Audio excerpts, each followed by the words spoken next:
Bom dia, galerinha aí do novo ano, tudo bem com vocês? Nós vamos estar dando início ao nosso capítulo 9 da apostila, ok? Já vou estar compartilhando com vocês a apostila digital. E o capítulo 9 ele é referente ao núcleo, tá? Tudo que acontece no núcleo. Então, nós vamos partir direto ali para as atividades na página 69, ok? Vou estar compartilhando com vocês. Em cima das questões, nós estaremos trabalhando aí as dúvidas de vocês referente ao capítulo, né, que foi passado para vocês aí estarem assistindo a aula no portal do SAS, né, para vocês estarem aí com o conteúdo já fresquinho, para a gente poder estar falando sobre isso durante as nossas aulas.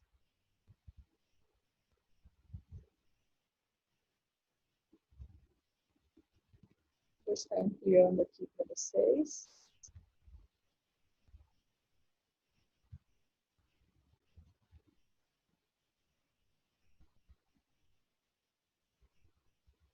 Só mais um momentinho. Então, a gente vai falar de algumas coisas referentes ao núcleo, né? Principalmente ele se atende ao cromossomo, DNA, RNA, algumas coisinhas se formam, tá? Do cromossomo dentro do núcleo, entre outras particularidades aí que acontecem dentro do núcleo, né? Nós sabemos que o núcleo ele traz aí o nosso material genético, né?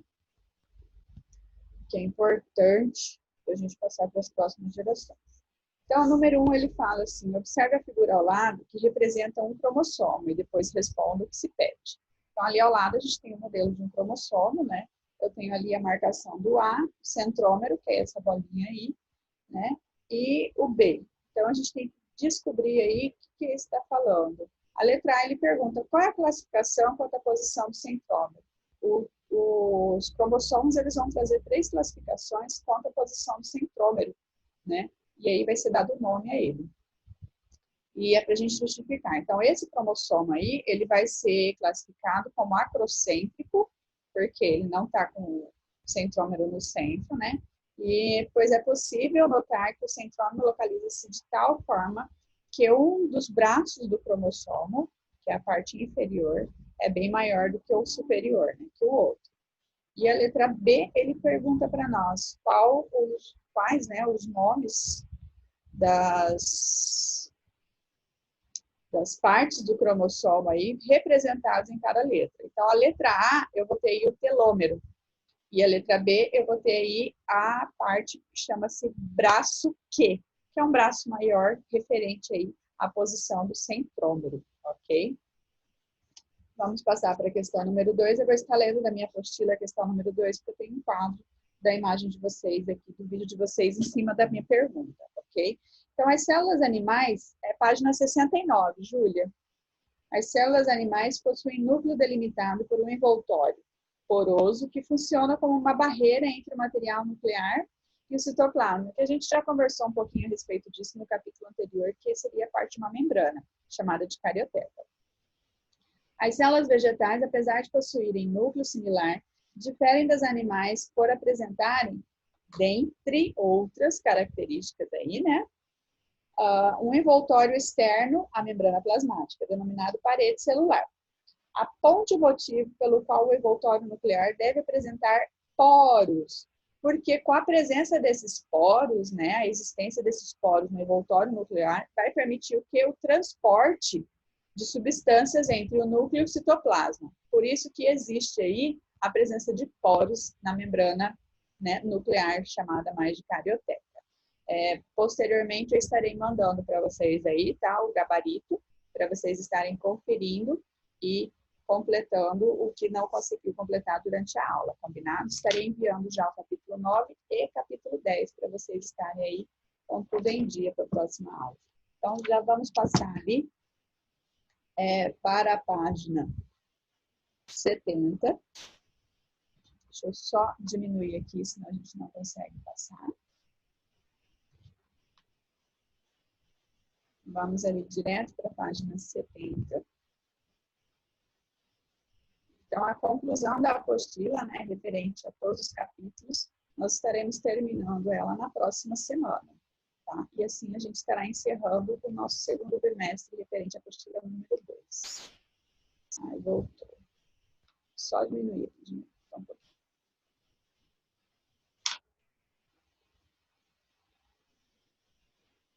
Está aparecendo a 70. Agora apareceu. Só um momentinho.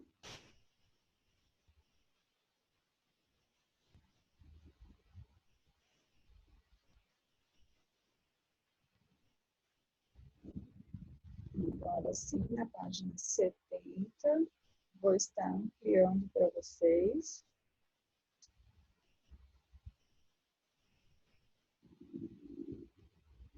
Já vou enquadrar ali a questão número 3, tá? Só um momentinho.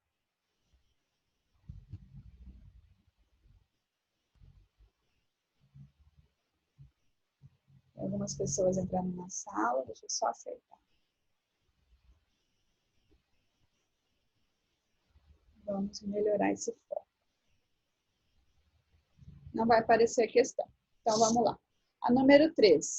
Quantos cromossomos existem em cada um dos seguintes tipos de células humanas normais? Muscular, nervosa, espermatozoide, zigoto. E a gente tem que justificar. Vou só admitir algumas pessoas na sala novamente.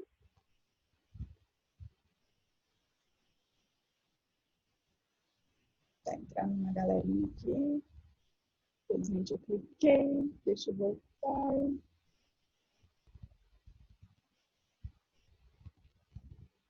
Saiu da página, só um momentinho.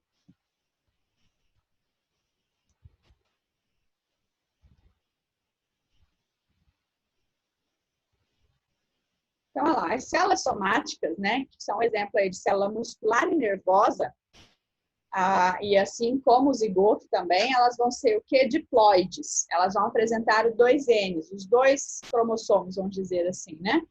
Então, elas vão apresentar aí os 46 cromossomos, 23 pares de cada lado, tá? Enquanto já os espermatozoides, que são as células somáticas, né, como o gameta masculino, e o óvulo, eles são haploides, eles vão apresentar metade desses cromossomos, que é 23.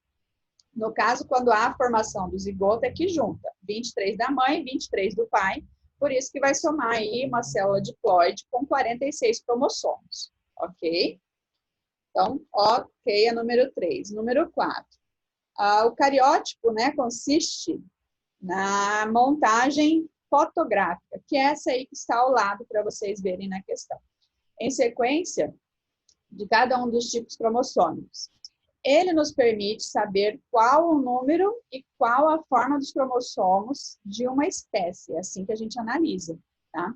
É assim que está sendo analisado, por exemplo, a sequência de cromossomos aí presentes dentro do vírus. Tá? Com base na análise, né, de figuras da figura aí, né, de cada um dos quadros, cite o número de cromossomos e determine o sexo biológico de cada um dos dois indivíduos. Então, eu tenho duas imagens aí, tá? Onde nós vamos estar vendo aí. Na segunda imagem, não existe alteração no cromossomo. Todos os cromossomos estão normais. Estão vendo ali embaixo, nos X e Y? Na primeira imagem, eu tenho um cromossomo bem pequenininho, ou seja, ele vai ter algum tipo de defeito. Já na outra imagem ali, eu tenho XX. Então, XY vai ser o homem. XX vai ser a mulher. Então, o primeiro quadro aí eu sei que é um homem, porque tem o cromossomo XY. E no segundo quadro, eu sei que é XX é mulher. Então, já determinamos o sexo, ok? Assim, ambos os indivíduos aí, a gente pode estar vendo que, como são diploides, né? Eles vão ter o quê? 46 cromossomos. Então, na figura A, eu vou ter aí o indivíduo com 46 cromossomos, tá? E ele vai ser masculino. Na figura B, ou na segunda figura, né? Na segunda figura, sim, que é o XX, né? Ele vai estar aí determinando o sexo feminino. E também vai ter aí 46 cromossomos, tá bom? A apostila traz aí algumas coisas falando para nós. Ó, sim, ambos os indivíduos apresentam 46 cromossomos. A determinação do sexo é possível a partir da identificação dos cromossomos sexuais, que são esses dois últimos que nós temos aí, já que a presença do cromossomo sexual X e Y configura o sexo masculino, que é o que eu falei na primeira imagem aí, né, configurando XY masculino. e na segunda aí, X vai configurar XX, o sexo feminino. Então, dessa forma, se tem aí a representação de um cariótipo masculino na primeira imagem e na segunda imagem do cariótipo feminino, ambos com 46 cromossomos, ok? E eu tenho agora a número 5. Sobre o núcleo de uma célula eucariótica, ou seja, uma célula animal ou vegetal, tanto faz, ele não está falando, é uma célula eucariótica. Cite a definição de cromatina. Cromatina é a associação das moléculas de DNA com uma determinada proteína. Não tem outra definição, é só essa. Então, o que vai ser a cromatina? Vai ser a associação da molécula de DNA a algum tipo, né, determinado de proteína, tá? A letra B, a diferença entre eucromatina e heterocromatina. Eucromatina são tipos de estado da cromatina em que a primeira é uma região, né, oh meu Deus, olha lá, vou tentar ler porque eu não consigo pronunciar certinho. Desespiralizada, tá? Eu sempre erro a pronúncia. E a segunda já é ela condensada, ou seja, ela já está na forma de espiral, ok? Então, a eucromatina, ela não está, né, na forma condensada, ou seja, na forma de espiral, ela está desespiralizada. E a heterocromatina, ela já está na forma condensada, o cromossomo já, né, o DNA já está todo em espiral, ok? E a função das histonas, né? As histonas aí, elas vão estar associadas ao DNA e elas vão estar regulando a função dele na condensação ou esterilização. Eles vão estar ali, né, na forma de hélice, a dupla hélice já toda torcidinha, né? Ou ela vai estar assim sem a esterilização, vai estar desespiralizada, vai estar retinha, bonitinha. Essa é a função das histonas. Então, nós vamos ali, deixa eu baixar aqui para ver a questão número 1, para vocês estarem aí já adiantando o servicinho. Eu só não consigo ampliar e melhorar o foco, porque se eu tirar o mouse daqui, ele vai mexer, tá? Mas eu vou estar ajudando vocês. Diversas proteínas, como as histonas e várias enzimas, embora sintetizadas no citoplasma, são encontradas no núcleo. A passagem dessas macromoléculas, pelo envoltório nuclear é possível por quê?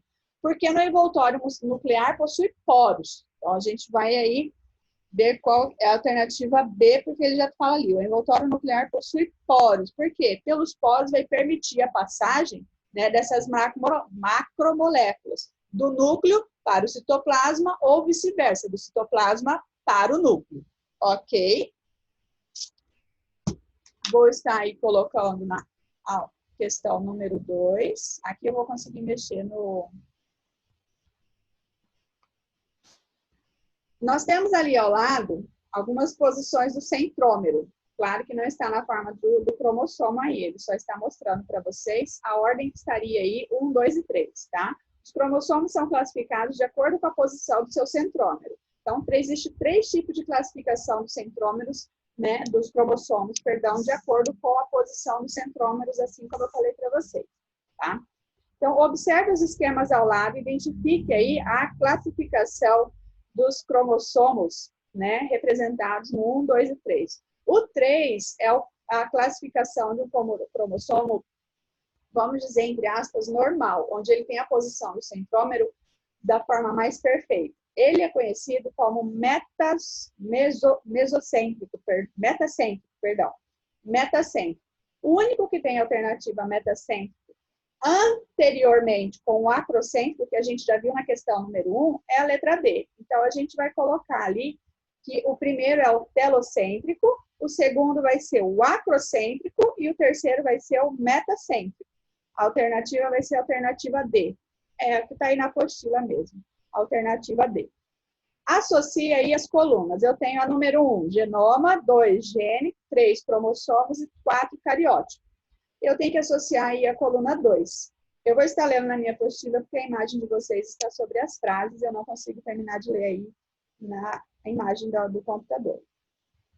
Então, a número 1 aí, a primeira, né, segmento de DNA que contém instrução para a formação de uma proteína. Seria o gene, tá? É o número 2. Estrutura formada por uma única molécula de DNA muito longa associada a proteínas visível durante a divisão celular. É o cromossomo, seria o 3. tá? E fotografia dos cromossomos de uma pessoa. Seria aí o cariótipo, né? Então, eu tenho aí quais associações da sequência correta? Eu vou ter a letra B, que é 2, 3 e 4, ok? A 1 não aparece aí. A número 3, não, perdão, número 3 já foi. Nós vamos agora para número 4. Responda a questão com base no cariótipo humano representado. Eu tenho aí a figurinha, deixa eu baixar aqui para vocês. Né? Na número 4, é da PUC do Rio Grande do Sul.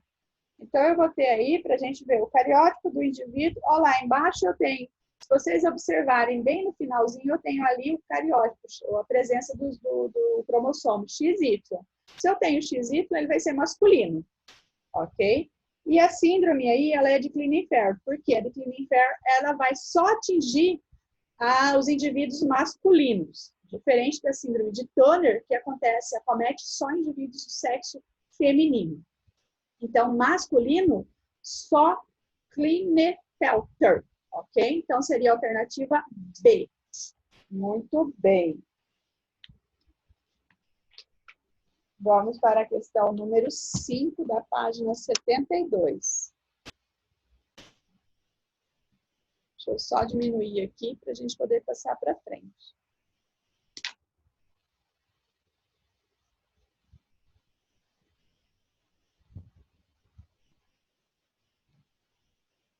Só um momentinho.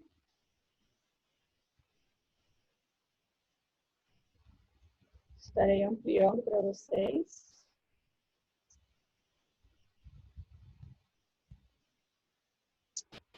Perdão.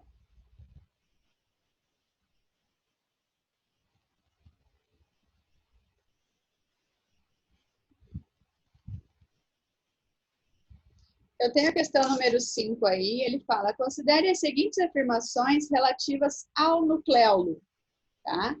Primeira afirmativa, é uma região de intensa síntese de RNA ribossoma. É verdadeiro isso, tá? No núcleo, as moléculas de DNA ribossômico associam-se a proteínas, formando as subunidades que comporão os ribossomos. Isso é falso, não existe isso no nucleolo, tá? A organização do nucleolo independe do núcleo? Falso, ela depende do núcleo, sim. Então, das afirmações, apenas a 1 é verdadeira. Olha lá, letra A.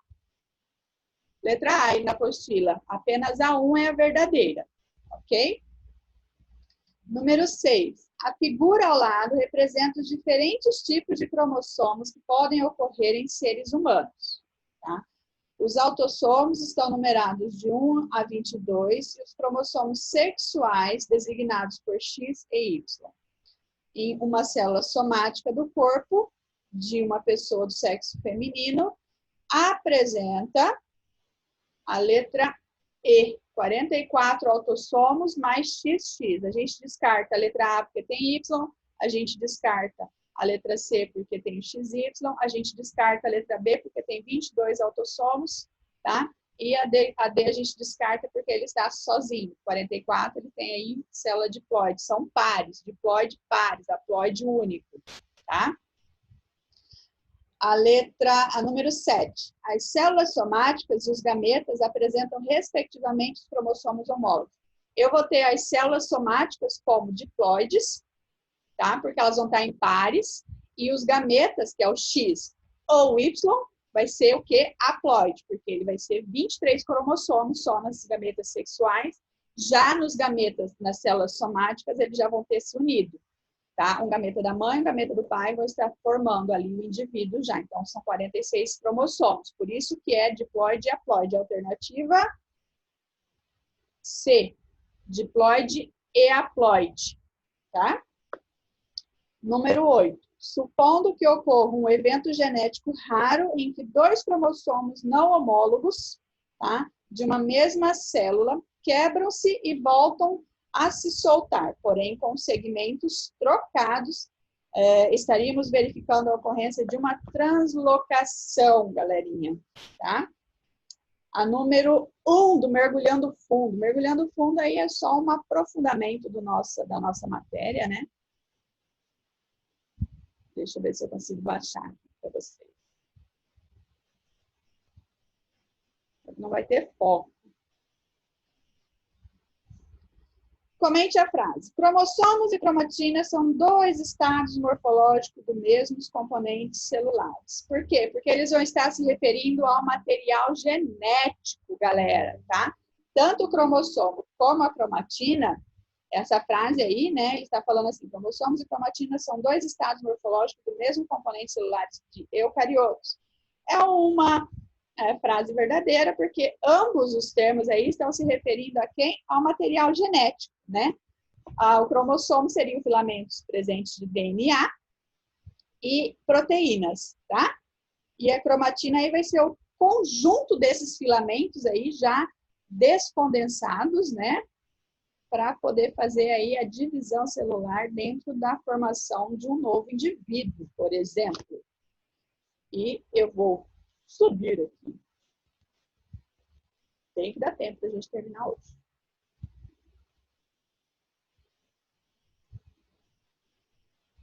Olha lá. Número 2. Um geneticista adotando o mesmo critério utilizado para a montagem de cariótipo da espécie humana, montou o cariótipo de uma espécie um animal desconhecida, conseguindo formar 10 pares de cromossomos, restando, além desses 2 cromossomos de tamanhos distintos. Considere o padrão de determinação de sexo nessa espécie desconhecida. A gente não sabe como se determina o sexo aí. Igual a do humano. E determine. Letra A. Quantos cromossomos existem, respectivamente, nos ovócitos, nos espermatozoides e nas células musculares dessas espécies animais? Nos espermatozoides e nos ovos, né, nos ovócitos, ou óvulo também conhecido, a gente vai determinar aí que eles vão possuir 11 cromossomos, porque vão formar os pares de 22 cromossomos depois de unidos, tá?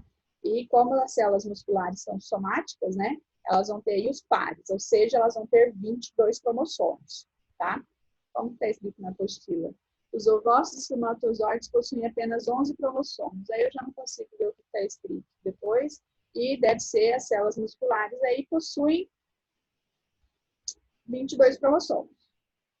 O sexo a que pertence o animal da espécie em questão, justificando sua resposta. Ele fala ali que é meio difícil determinar, né? Ele fala assim, considere o padrão de determinação de sexo nessa espécie desconhecida. Igual. A gente chutando aí, a gente pode falar que pode ser uma espécie do sexo masculino, que é mais fácil a determinação do sexo masculino pela troca de gametas. Ele poderia ter aí, né? Ele fala do tamanho dos...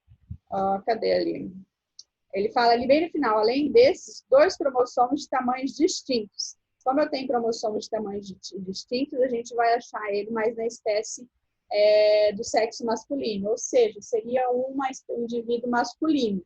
E a gente poderia classificar aí, né, como sendo XY, porque o homem traz o XY e a mulher traz o XX, ok? Número 3. Uma mulher com a idade de 40 anos está grávida do primeiro filho. Ela sabe que, devido à sua idade, o bebê tem maior probabilidade de ser portador de alguma anomalia cromossômica.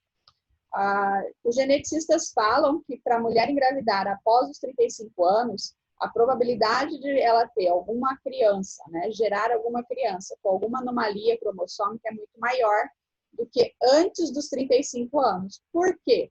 Como nós, mulheres, nascemos com todos os nossos óvulos já formadinhos, bonitinhos e prontos, só vão passar pela maturação, ou seja, o seu amadurecimento, quando que a gente sabe que os óvulos da gente estão maduros? Quando nós começamos a menstruar. Isso indica que o nosso corpo está pronto para gerar uma nova vida. Não quer dizer que crianças de 11 anos estão prontas para gerar uma nova vida.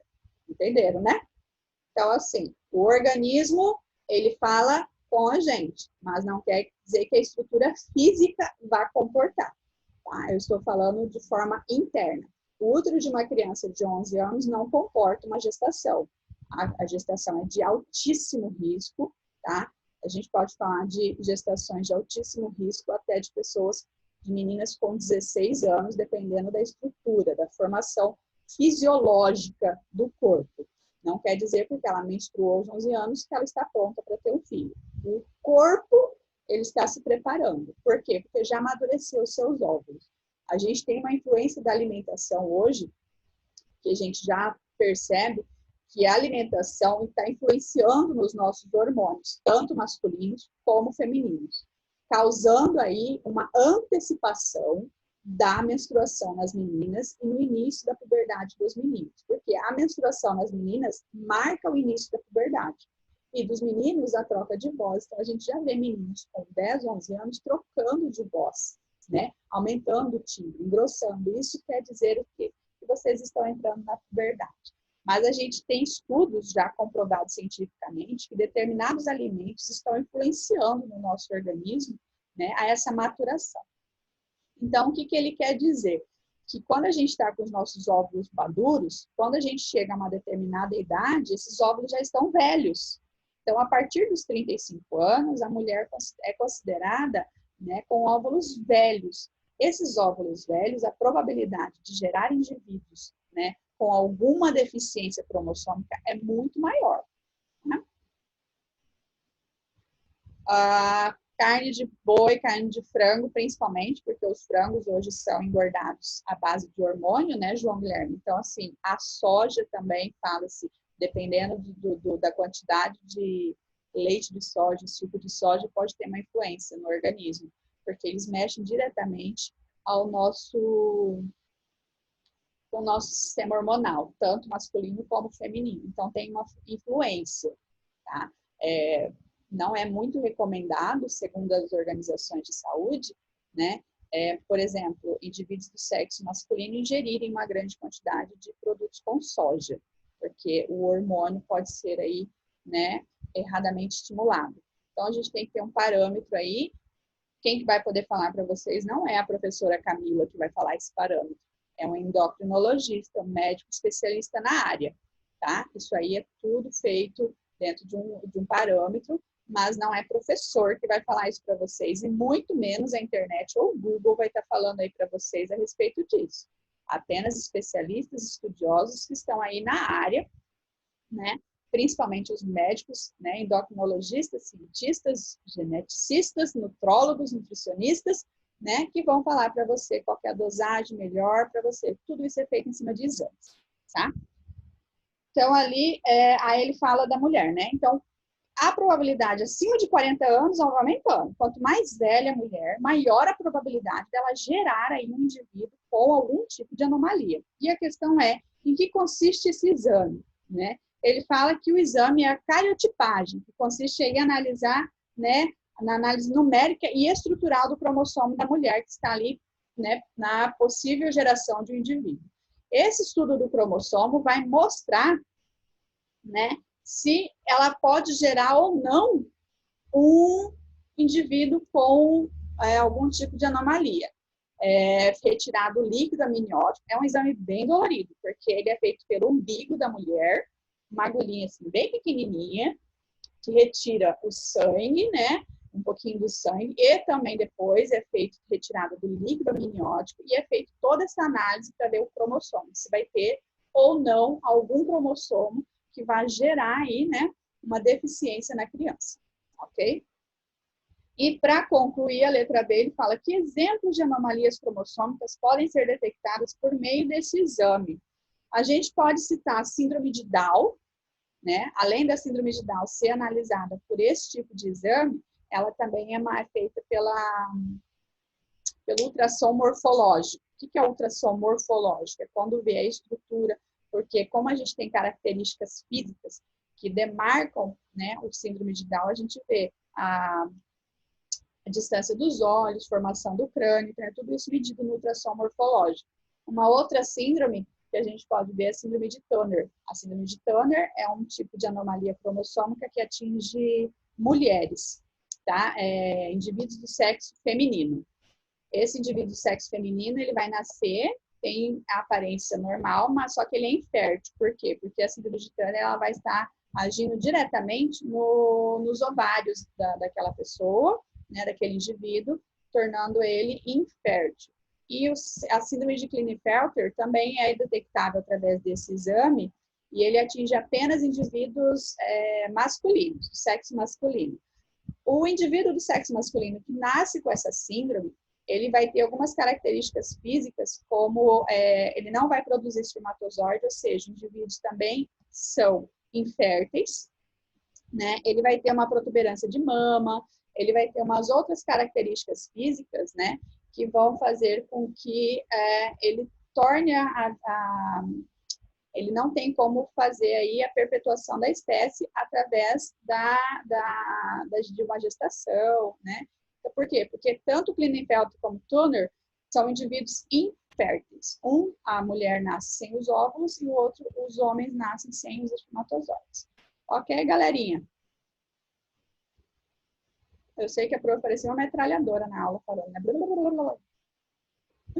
Mas conseguimos aí. Daqui a pouquinho eu vou estar mandando no grupo de vocês o gabarito do capítulo 9 e o gabarito já do capítulo 10 que a gente vai estar vendo na próxima semana. Beleza? O que eu recomendo para vocês? Assistirem a videoaula aí do capítulo 9 e do capítulo 10 no portal do SATS, estarem fazendo as anotações de vocês. Eu fico à disposição de vocês para a próxima aula estar tirando as dúvidas de vocês. Ok, galera? Um ótimo, maravilhoso e abençoado final de semana para vocês. Muita paz no coração. Chuva de bênção na casa de vocês, com muita proteção e saúde. Beijão, galera. Ah, eu não vi que tinha no bate-papo aqui. Peraí, tem pergunta? Não vi, não acionou para mim. Beijo, Júlia. Bueno. Você também. Fica com Deus. Tchau, galera.